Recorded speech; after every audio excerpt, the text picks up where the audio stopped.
Welcome students to this class which is on adjustment of reserves and surpluses, that is part 3 lecture on the same topic, that is admission of a partner. In this part we will discuss about how the adjustment of reserves and surpluses will be happen in the existing firm when admission of a new partner will happen. So let's start. First of all, let's understand how the reserves and surpluses are there in the balance sheet. When the company is already into existence, there are some profit which is put in as reserve, might be as general reserve. So the reserve, general reserve will be there. There might profit and loss. Still some credit balance is there that need to be distributed to the partners. So all the reserve which is standing in the books of accounts on the day of admission of a partner, we need to distribute all that in the old partners in their old profit sharing ratio. So the entry would be reserves account debit to old partners account in their old profit sharing ratio. The reserves are profit and loss, credit balance, that's already discussed, that this is the some profit which is still need to be distributed. General reserve, the part of profit which we retain in the business for the future contingencies. Workman compensation reserves, this is a reserve which we have made for the claims which will arise from the laborers or from the workforce.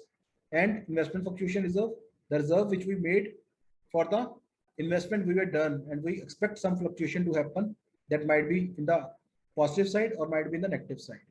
So these all we need to adjust. This two will be discussing in detail in this video.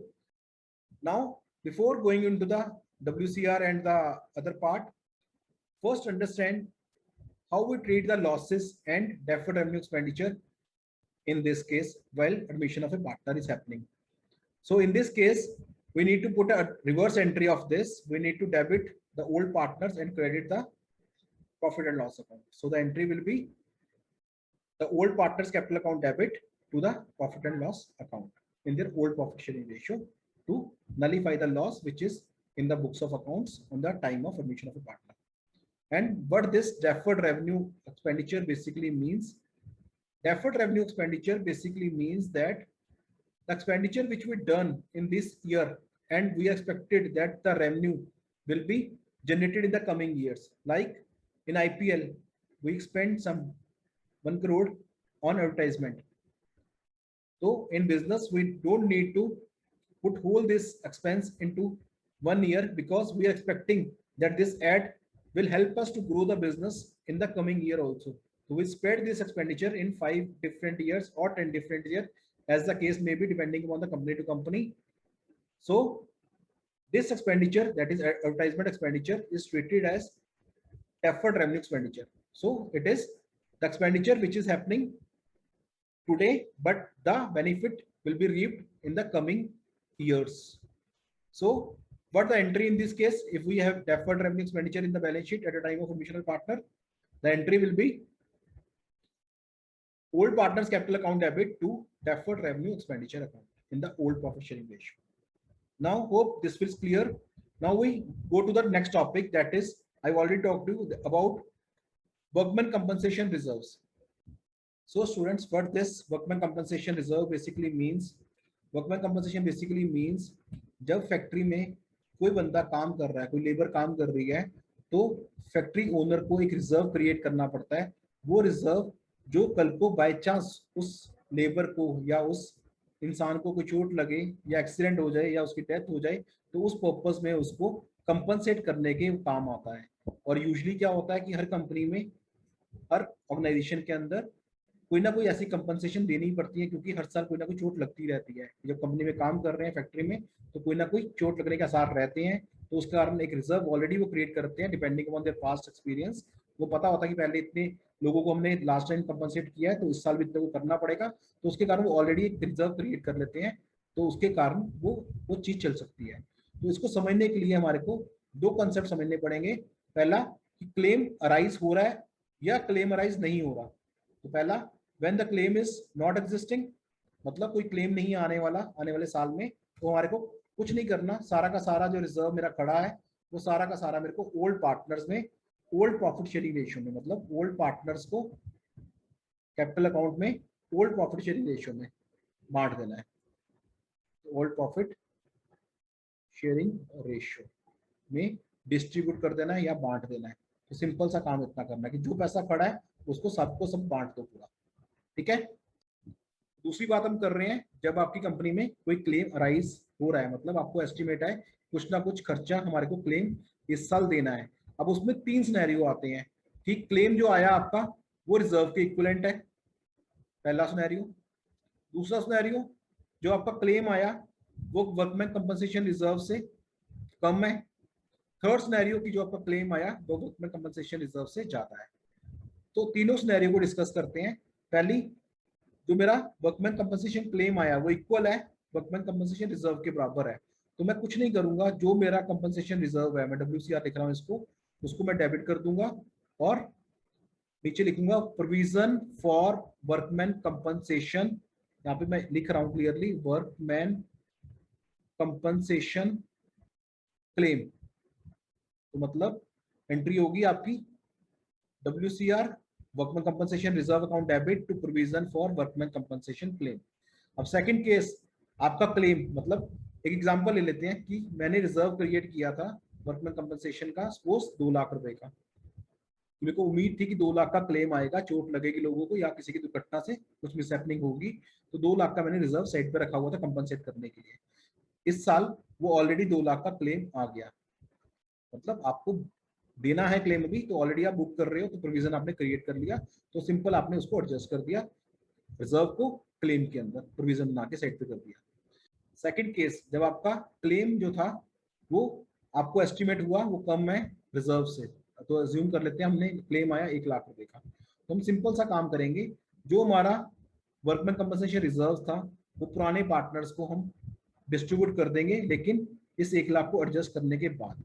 तो मैंने पहला adjust करूंगा इसको, that is provision for WCC लिख देता हूँ इसको मैं, that is workman compensation claim, और जो बचा वो मैं ओल्ड पार्टनर्स में डिवाइड कर दूंगा, old partners capital account in their old profit sharing ratio, old profit sharing ratio. ठीक है, तो ये एक ही एंट्री बन गई, हमने पहले एडजस्ट कर दिया, जो पैसा हमें क्लेम में देना है उसको साइड पे कर दिया, और बाकी बचे पैसे को हमने पार्टनर्स को वापस डिस्ट्रीब्यूट कर दिया इन their old profit sharing ratio. So last case, जब मेरा क्लेम आ रहा है वो है ज्यादा, सपोज मेरा क्लेम आ गया राइज किया 3 लाख रुपए का, अब मेरे को क्या करना है, जो मेरा रिजर्व है वो सिर्फ 2 लाख रुपए का है, तो 2 लाख तो मैं यहाँ से उठा लूंगा, अपने यहाँ से एडजस्ट कर दूंगा, जो बचा अमाउंट है उसको लॉस मानेंगे और वो एक रिवैल्यूएशन नाम का अकाउंट नया खोल लेंगे और उसके अंदर उसको 1 लाख डेबिट कर देंगे, और सेम प्रोविजन जो हमने बनाया था वो WCC उसको क्रेडिट कर देंगे, that is provision for workman compensation claim. और जो हमने खोला अकाउंट रिवैल्यूएशन, इसको एडजस्ट करने के लिए पुराने पार्टनर की कैपिटल अकाउंट को डेबिट करके उसको खत्म कर देंगे, पैसे को जो लॉस था उसको बुक कर देंगे, तो उसको रिवैल्यूएशन अकाउंट को क्रेडिट कर दिया और ओल्ड पार्टनर्स को कैपिटल अकाउंट को डेबिट कर दिया इन their old profit sharing ratio, old profit sharing ratio. So hope this will clear. So now we will start the treatment of IFR. IFR basically means investment fluctuation reserves. What is investment fluctuation reserve means?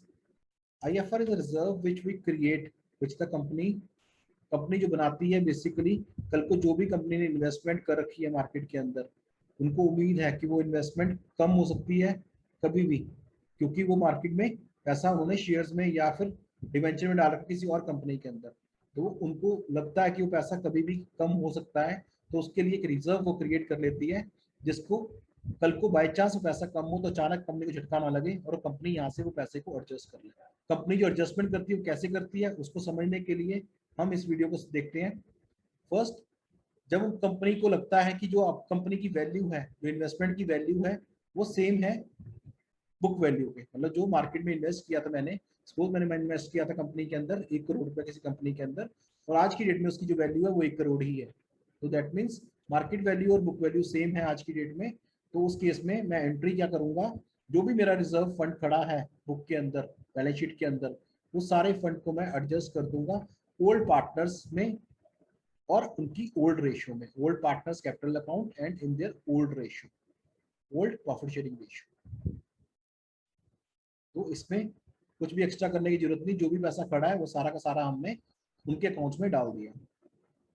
तो second scenario है कि हमारी जो book value है वो कम हो गई, किससे? मार्केट वैल्यू से। अब वो कम कितनी हुई है? हमने बोला हमारी इन्वेस्टमेंट थी 1 करोड़ की, रिजर्व्स हमने क्रिएट करके रखा था जो आईएफआर का, वो क्रिएट किया था सपोज 2 लाख का। अब जो 1 करोड़ से इन्वेस्टमेंट थी वो कम, या तो कम हुई 2 लाख रुपए सिर्फ, या कम हो गई 1 लाख रुपए, या कम हुई 3 लाख रुपए। अब तीनों सिनेरियो में क्या क्या एंट्रीज होंगी वो हम समझते हैं। पहला सिनेरियो जो हमने डिस्कस किया, दैट इज जो उनकी वैल्यू है वो सेम रही, मतलब जो उनका फॉल था 2 लाख रुपए का और जो रिजर्व था हमारा वो सेम रहा। तो इस केस के अंदर सिर्फ हम एडजस्टमेंट एंट्री डालेंगे। वो एडजस्टमेंट एंट्री क्या होगी? हम आईएफआर अकाउंट को डेबिट करेंगे, जो भी हमारा रिजर्व अकाउंट खड़ा था, इन्वेस्टमेंट फ्लक्चुएशन रिजर्व, डेबिट करके इन्वेस्टमेंट को क्रेडिट कर देंगे। इसमें एक एंट्री से हमारा काम चल जाएगा और हमारे को कोई और एंट्री करने की जरूरत नहीं है।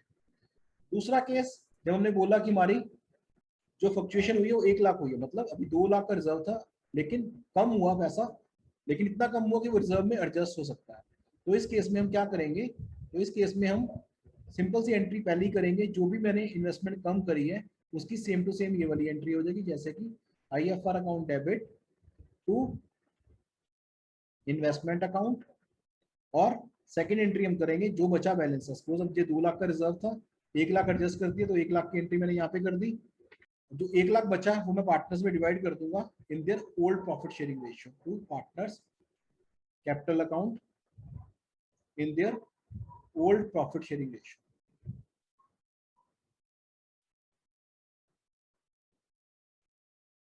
Clear? And now the third case is there where we are saying that जो इन्वेस्टमेंट है वो कम होगी, मतलब मार्केट वैल्यू जो कम हुई है वो ज्यादा कम होगी और आपका रिजर्व कम पड़ गया। तो दैट मीन्स आपकी इन्वेस्टमेंट थी 2 लाख की और आपकी जो फ्लक्चुएशन हुई 3 लाख की होगी। तो दैट मीन्स आपका कुछ लॉस हो गया उस केस में। तो जो लॉस हुआ उसको कैसे बुक करना है हमने, और आईएफआर को कैसे एडजस्ट करना है? तो first entry will be IFR account debit, second the loss जो हमारा 1 लाख का हुआ है उसको हम रिवैल्यूएशन अकाउंट को डेबिट करके बुक करेंगे। तो मैंने यहाँ पे आईएफआर को डेबिट किया कितने अमाउंट से? 2 लाख से जो मेरा फंड था, और रिवैल्यूएशन अकाउंट को डेबिट किया 1 लाख से, और टू इन्वेस्टमेंट अकाउंट, जो इन्वेस्टमेंट अकाउंट में आएगा वो आएगा 3 लाख रुपया। ठीक है। अब जो रिवैल्यूएशन अकाउंट हमने ओपन तो कर दिया, अब यहाँ कहाँ से एडजस्ट करना है? इनको ओल्ड पार्टनर से हमें डेबिट करके, ओल्ड पार्टनर को डेबिट करके उसके अकाउंट को कैपिटल से पैसा निकाल के रिवैल्यूएशन को एडजस्ट कर देना है। तो in their old profit sharing ratio, तो इसकी एंट्री ये हो गई।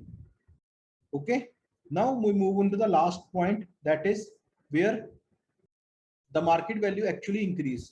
तो 1 करोड़ का इन्वेस्टमेंट था, 2 करोड़ का, 2 लाख का, सॉरी 2 लाख का हमारा आईएफआर रिजर्व था जो हमने ऑलरेडी लिखा हुआ था, ये हमारा बैलेंस शीट में इन्वेस्टमेंट था। अब वो इन्वेस्टमेंट एक्चुअल में 1 करोड़ 15 लाख की होगी सपोज। तो इस केस में पहले तो मेरे को ये वाला रिजर्व जो 2 लाख का है वो पूरा डिस्ट्रीब्यूट करना है। तो मैं एंट्री करूंगा IFR account debit to old partners capital account, old partners capital account in their old profit sharing ratio, and second जो 15,000 का प्रॉफिट हुआ है तो उसको भी बुक करना है मेरे को। तो इसको बुक करने के लिए क्या करेंगे हम? Investment account debit to revaluation, और third entry revaluation account debit to partners capital account, मतलब जो फायदा हुआ वो पार्टनर्स को हमने दे देना है इन their old profit sharing ratio. तो एंट्री हमारी यहाँ पे 3 हो जाएंगी। फर्स्ट, मैंने इस 2 लाख को एडजस्ट किया, पूरा का पूरा पार्टनर्स को डिस्ट्रीब्यूट कर दिया। सेकंड, जो मेरी इन्वेस्टमेंट थी उस पर जो प्रॉफिट हुआ उसको मैंने रिवैल्यूएशन अकाउंट में ट्रांसफर किया, और उसी प्रॉफिट को मैंने पार्टनर्स में डिवाइड कर दिया। So this is the case of IFR where we understand all the concept in different points. So hope you are all clear in this. Now I move on to the last point of this topic, that is when in the deed it is clearly mentioned that at the time of admission of partner we will carry the same reserves and surpluses in the new books, but the adjustment will be done by way of single entry only. So that in this case, what we will do, we will adjust all the profits, losses, accumulated surplus, anything, we will calculate the net worth. In this case, after that net worth, we need to calculate the gaining and sacrifice ratio of the old partners. Need to multiply the net worth with the gaining and sacrifice ratio so that we can get to know how much the partner will gain and how much the partner will lose. So the journal entry will be, in case of profit, that is gaining partners capital account debit to sacrifice partners capital or current account. In case of loss, sacrifice partners capital account debit to gaining partners capital account or current account. So we will through with this class. Hope you all understand. So thank you once again for being with us and be attentive in the class.